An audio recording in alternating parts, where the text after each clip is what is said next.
Bismillahirrahmanirrahim. Sahabat pembelajar yang dimuliakan oleh Allah, kita lanjutkan bedah buku yakni Kiat-Kiat Hijrah. Kemarin kita sudah selesai subtema 1 dan sekarang subtema yang kedua, yakni anggaplah besar dosamu. Sahabat pembelajar yang dimuliakan oleh Allah, orang yang beriman lagi bertakwa, yang takut kepada Tuhannya dan mengagungkannya, dia akan menganggap besar dosanya dan menganggap besar dalam hatinya kekurangan dirinya dalam menunaikan kewajiban terhadap Allah.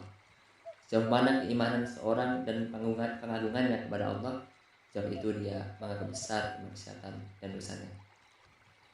Allah mensifati hamba-hambanya yang bertakwa dengan firman-Nya, A'udzubillahi minasyaitonirrajim, alladzina yaquluna rabbana innana amanna faghfir lana dzunubana wa qina adzabannar as-sabirina was-shadiqina wal qanitina wal munfiqina wal mustaghfirina bil ashar,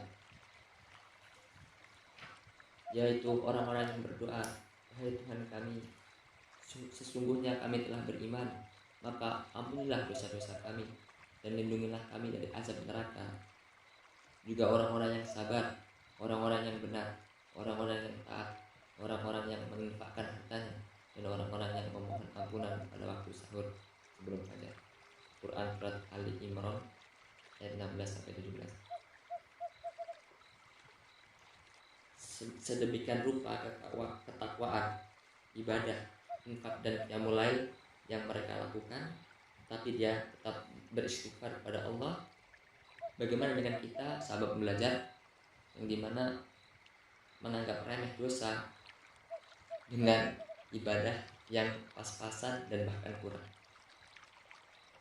Abdullah bin Mas'ud radhiyallahu anhu mengilustrasikan, mengatakan bahwa orang beriman melihat dosa-dosanya seolah-olah dia duduk di bawah gunung, dia takut gunung tersebut menimpanya, sementara orang yang suka berbuat dosa melihat dosanya seperti lalat yang lewat di atas hidungnya, dia hanya mengatakan begini. Ibnu Syihab berkata, yakni mengibaskan tangannya di atas hidungnya.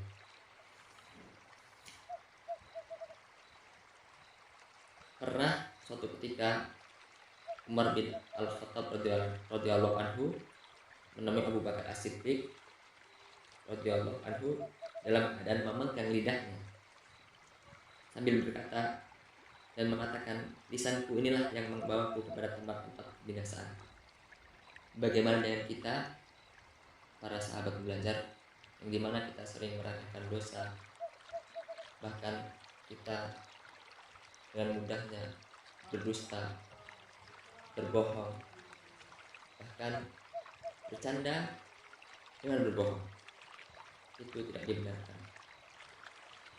Sahabat itu menganggap sebagai dosa yang besar, tapi kita selaku umat saat ini meremehkan hal tersebut. Lalu pembelajar, menganggap remeh dosa besar atau menganggap remeh suatu dosa adalah suatu yang besar bagi Al-Auza'i.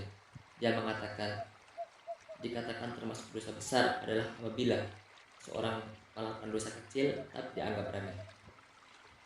Beginilah pandangan tanggapan orang-orang terdahulu, orang-orang soleh terdahulu, menganggap dosa kecil dengan dosa besar. Wahai sahabat belajar yang dimuliakan oleh Allah, menganggap besar suatu dosa bagi orang yang melakukan dosa akan melahirkan istighfar, taubat, tangisan, penyesalan, dan kekengkan kepada Allah Azza wa Jalla dengan doa dan permohonan kepadanya agar dirinya dibebaskan dari keburukan dan akibat buruk dosa tersebut. Semua itu menjadi faktor kuat yang memungkinkan pelaku dosa tersebut dapat mengalahkan sahabatnya dan menguasai hawa nafsunya. Adapun mereka yang menganggap remeh dosa mereka, merasa menyesal dan bertekad untuk bertaubat, tetapi hal itu hanya sesaat, yang sangat lemah, yaitu mudah lenyap dihadapkan dengan tarikan-tarikan kemaksiatan. Barakallahu fikum. Semoga bermanfaat. Salam pembelajar.